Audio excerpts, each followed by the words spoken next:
Indian boiler act 1923 Bharat में steam बॉयलरों से संबंधित कानून को समेकित और संशोधित करने के लिए अधिनियमित किया गया था। इस 1923 एक्ट में बॉयलर के रजिस्ट्रेशन, इंस्पेक्शन और मेंटेनेंस पर कई सारी धाराएं शामिल हैं और साथ ही एक्सीडेंट्स के लिए भी कुछ प्रिवेंशन एक्ट हैं। यह अधिनियम, जिसे संसद में 23 फरवरी 1923 को पारित किया गया, यह जम्मू और कश्मीर को छोड़कर पूरे भारत में लागू होता है। आर्टिकल 370 हटने के बाद का क्या अपडेट है, अभी इसकी जानकारी पर्याप्त नहीं है, लेकिन गवर्नमेंट ऑफ जम्मू कश्मीर के department of labour and employment में इसी 1923 एक्ट को अपनी पॉलिसी में दिखाता है, लेकिन अभी इस पर जानकारी पर्याप्त नहीं है। इसलिए जम्मू एंड कश्मीर में बॉयलर एक्ट लागू है या नहीं, ये कहना मुश्किल है, बट उसे छोड़कर पूरे देश में बॉयलर एक्ट 1923 लागू है। तो दोस्तों, आज की इस वीडियो में हम लोग उसी बॉयलर एक्ट के बारे में जानेंगे कि उस एक्ट में क्या क्या है और कौन सा एक्ट किस तरह से लागू होता है। तो आज की इस वीडियो की जानकारी बहुत ही इंटरेस्टिंग होने वाली है और उनके लिए खास करके जो पावर प्लांट से जुड़े हैं या पावर प्लांट में इंटरेस्टेड हैं। तो चलिए बॉयलर एक्ट 1923 के इम्पॉर्टेंट एक्ट्स और उसके कुछ फैक्ट्स को देखते हैं। इसका संक्षिप्त नाम, विस्तार और प्रारंभ देखें तो इस अधिनियम का नाम बॉयलर अधिनियम 1923 है और इसका विस्तार संपूर्ण भारत पर है। उसी तरह दूसरे अधिनियम में परिभाषाएं हैं, जैसे कि इस अधिनियम में जब तक कि कोई बात विषय या संदर्भ में विरुद्ध ना हो। जैसे अब इसका हर आर्टिकल का एक अलग अलग भाग भी दिया है, जैसे क, ख, ग या इंग्लिश में देखेंगे तो ABC करके है। तो क में है, दुर्घटना से बॉयलर या बॉयलर संघटक का ऐसा विस्फोट जो उसकी मजबूती को कमज़ोर करने के लिए उपयुक्त है या उससे जल या वाष्प का ऐसा अनियंत्रित बहाव अभिप्रेत है जिससे किसी की मृत्यु या उसकी क्षति या किसी संपत्ति को नुकसान करती हो।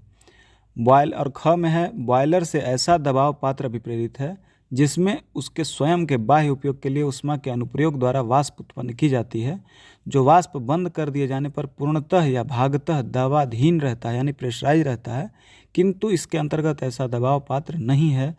और कौन सा नहीं है, उसके लिए दिया है 1, 2, 3 में कि जो 25 लीटर से कम क्षमता वाला है, यानी ऐसी क्षमता को भरणरोधी वाल्व से मुख्य वाष्परोधी वाल्व तक नापा जाता है। दूसरा है, जो प्रति वर्ग सेंटीमीटर 1 किलोग्राम से कम डिज़ाइन गेज प्रेशर या क्रियाशील गेज दबाव वाला है। तीसरा है, जिसमें जल 100 डिग्री सेल्सियस से कम पर उष्मित हो जाता है। इस तरह करके बहुत सारे हैं, इसमें टोटल 35 एक्ट्स हैं, जो किसी किसी एक्ट्स के अन्य खंड भी हैं, जैसे 27 में 27 का ABC। उनमें जो मोस्ट इम्पॉर्टेंट एक्ट है जिसको कि आपको भी जानना चाहिए, उसे हमने यहाँ दिखाने की कोशिश की है। बाकी आपको पूरा एक्ट चाहिए तो लिंक डिस्क्रिप्शन में है, वहाँ से आप पूरा PDF इंडियन बॉयलर एक्ट 1923 के नाम से होगा, उसको आप डाउनलोड करके देख सकते हैं।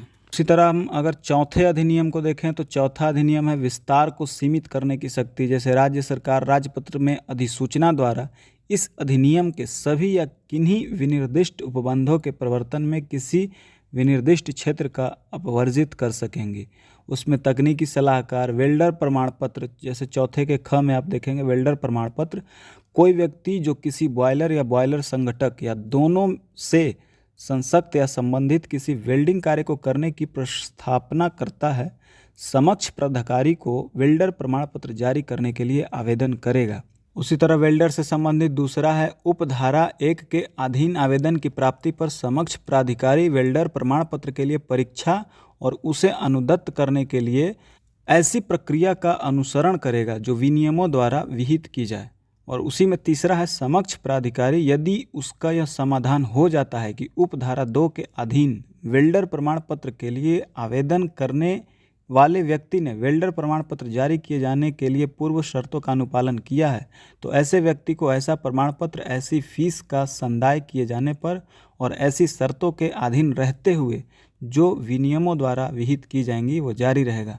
परंतु समक्ष प्राधिकारी किसी व्यक्ति को वेल्डर प्रमाण पत्र देने से तब तक इनकार नहीं करेगा जब तक कि ऐसे व्यक्ति को सुनवाई का अवसर नहीं दे दिया जाता। इस तरह के बहुत सारे अधिनियम है, पूरा तो मैं नहीं पढ़ सकता, लेकिन आप पूरा पढ़ने के लिए PDF डाउनलोड जरूर कर लें। मैं कहूँगा एक बार पढ़ लें ताकि आपको आपके बॉयलर एक्ट के हर एक एक्ट के बारे में पता हो। ज़्यादा नहीं है, ये कम से कम 10 पेज का है, जिसमें 35 एक्ट दिए हुए हैं।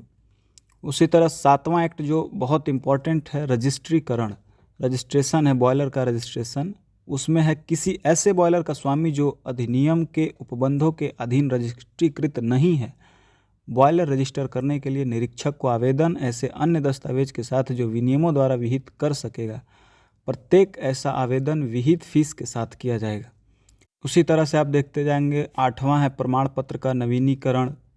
9वां है अनंतिम आदेश। 10वां प्रमाण पत्र के मंजूर किए जाने तक बॉयलर का उपयोग। 11वां प्रमाण पत्र या अनंतिम आदेश का प्रतिसंहरण। 12वां है बॉयलर में परिवर्तन और उनका नवीनीकरण। 13वां है बॉयलर संघटक का परिवर्तन या नवीनीकरण। और 14वां परीक्षा के समय स्वामी का कर्तव्य, यानी जब इंस्पेक्शन हो रहा हो उस टाइम बॉयलर का जो ऑनर है उसका क्या कर्तव्य है, इन सब के बारे में बताया हुआ है।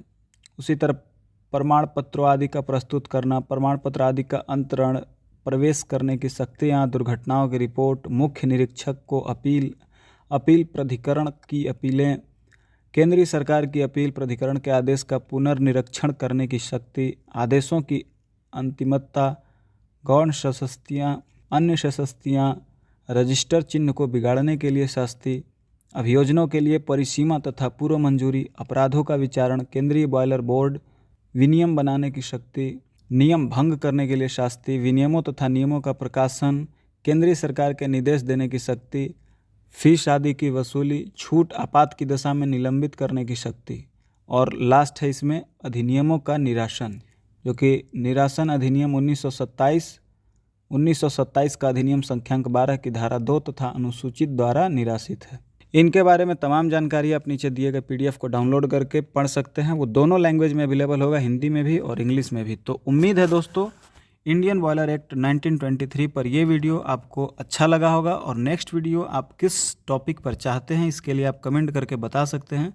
मिलते हैं ऐसे यूज़फुल वीडियोज़ के साथ नेक्स्ट वीडियो में। Thank you.